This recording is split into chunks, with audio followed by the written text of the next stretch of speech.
Friends, ಎಲ್ರಿಗೂ ನಿಮ್ಮ ಹಾಸನ ಹುಡುಗ ಚಂಪು ಮಾಳ ನಮಸ್ಕಾರಗಳು. ಇವತ್ತು ವಿಡಿಯೋ ಮಾಡ್ತಿರೋ ವಿಷಯ ಏನಪ್ಪಾ ಅಂತಂದ್ರೆ, ನಾವು ಬೇಲೂರಿಂದ ಹಾಸನ್ಗೆ ಹೋಗ್ಬೇಕಾದ್ರೆ ಇಲ್ಲೊಬ್ರು ತರಕಾರಿ ಹಾಕೊಂಡು ಸೇಲ್ ಮಾಡ್ತಾ ಇದ್ರು. ಅವ್ರ ಹತ್ರ ಏನಪ್ಪ ವಿಶೇಷ ಈ ತರ ರೋಡ್ ಸೈಡ್ ಅಲ್ಲಿ ಸೇಲ್ ಮಾಡ್ತಿದ್ರ ಅಂತ ಕೇಳೋದಕ್ಕೆ ಅವ್ರು ಹೇಳಿದ್ರು, ನಮ್ದೇ ಹೊಲ ಇದೆ, ನಾವೇ ಇಲ್ಲಿ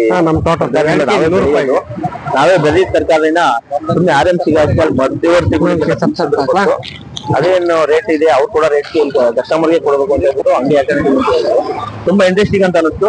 ನೋಡೋಣ ಅವ್ರೇನ್ ಹೇಳ್ತಾರೆ ಅದ್ರ ಬಗ್ಗೆ ಕೇಳೋಣ, ಅವ್ರ ಹತ್ರ ಒಂದ್ಸತಿ ಮಾತಾಡೋಣ. ತುಂಬಾ ಗಿರಾಕಿ ಇರಂಗಿದ್ದಾರೆ, ಅದಾದ್ಮೇಲೆ ಒಂದು 5 ನಿಮಿಷ ಗ್ಯಾಪ್ ಮಾಡ್ಬಿಟ್ಟು ಮಾತಾಡೋಣ. ಅವರು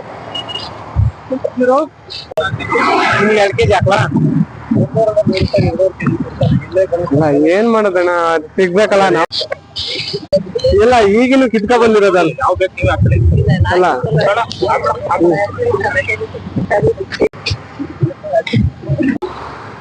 ಚೆನ್ನಾಗಿದೆ ಅವರಕಾಯಿ. 400 ರೂಪಾಯಿದ ಇರೋದು.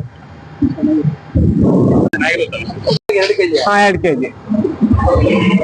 2 kg ನಾ? 40 ರೂಪಾಯಿ ಬಿಡು. ಸಾಕು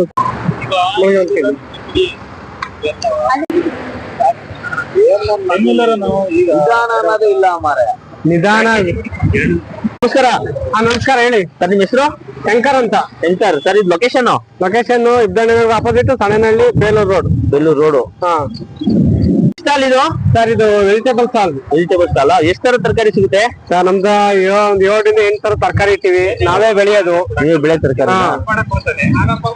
ಸರ್, ಹಾಸನಲ್ಲಿ ತರಕಾರಿ ಸಿಗುತ್ತೆ, ನಿಮ್ಮ ಹತ್ರ ಏನ್ ಸ್ಪೆಷಲ್? ಸರ್, ನಾವ್ ಇಲ್ಲೇ ಬೆಳೆಯೋದು ಸರ್, ಹೊಲದಲ್ಲಿ. ಇಲ್ಲೇ ನೋಡಿ, ಬೀನ್ಸ್ ಹಾಕಿವಿ, ಆ ಕಡೆ ಮುಳಗಾಯಿ ಹಾಕಿವಿ, ಇಲ್ಲಿ ಮೂಲಂಗಿ ಹಾಕಿವಿ, ಬಿಟ್ಟಿದ್ದಾವೆ. ಸರ್, ಬೆಳಗಿಂದ ಸೇಲ್ ಮಾಡಿ ಸರ್. ಎಷ್ಟು ಗಂಟೆ ಹಾಕ್ತೀರ ಅಂಗಡಿ? ಸರ್, 12 ಗಂಟೆ. ಏನ್ ಸ್ಪೆಷಲ್ ನಿಮ್ಗೆ? ಯಾರು ಜಾಸ್ತಿ ಕಸ್ಟಮರ್? ಯಾವ ತರ ಕಸ್ಟಮರ್ ಜಾಸ್ತಿ? ಸರ್, ನಮ್ಗೆ ಬೆಂಗಳೂರಿಂದ ಬರೋರು, ಇಲ್ಲಿ ಎಲ್ಲ ಟೀಚರ್ ಮಾಸ್ಟರ್ ಜಾಸ್ತಿ ಕಸ್ಟಮರ್. ಟೈಮ್ಗೆಲ್ಲ ತರಕಾರಿ ನಿಮ್ಮ ಹತ್ರ ಸ್ಕೂಲಿಂದ ನಮ್ಮನೆ ತರ್ಕೋ, ಯಾಕೆಂದ್ರೆ ನಾವು ಅಲ್ಲಿಂದ ಹಾಸನಿಂದ ಕಮ್ಮಿ ಕೊಡ್ತೀವಿ, ಐಟ ಮಾರ್ಕೆಟ್ ಇಂದ ಕಮ್ಮಿ ಕೊಡ್ತೀವಿ. ಹೆಂಗ್ ಕಮ್ಮಿ ಕೊಡ್ತೀರಾ ಸರ್? ನಾವೇ ಬೆಳೆದಿರ ಸರ್, ಇಲ್ಲಿ ನೀವೇ ಬೆಳೆಯೋದು ಅಂತ. ಅಲ್ಲಿ ಮಧ್ಯವರ್ತಿಗಳಿಗೆಲ್ಲ ಕೊಡ್ಬೇಕು, ಅಲ್ಲಿ ತಗೋಬೇಕು, ಬಾಡಿಗೆ ಕೊಡ್ಬೇಕು, ಎಲ್ಲ ಮಧ್ಯವರ್ತಿ ಕೊಡ್ಬೇಕು. ಹಂಗಾಗಿ ನಾವು ಡೈರೆಕ್ಟ್ ರೈತರಿಂದ ಇಲ್ಲಿಗೆ ಕೊಡ್ತೀವಿ, ನಾವೇ ಬೆಳಿತೀವಿ. ತುಂಬಾ ಧನ್ಯವಾದ. ನೀವು ಒಂದು ಒಳ್ಳೆ ನಿರ್ಧಾರ ತಗೊಂಡಿದ್ದೀರಾ, ನಿಮ್ಗೆ ಒಳ್ಳೆ ಯಶಸ್ಸು ಸಿಗ್ಲಿ ಅಂತ.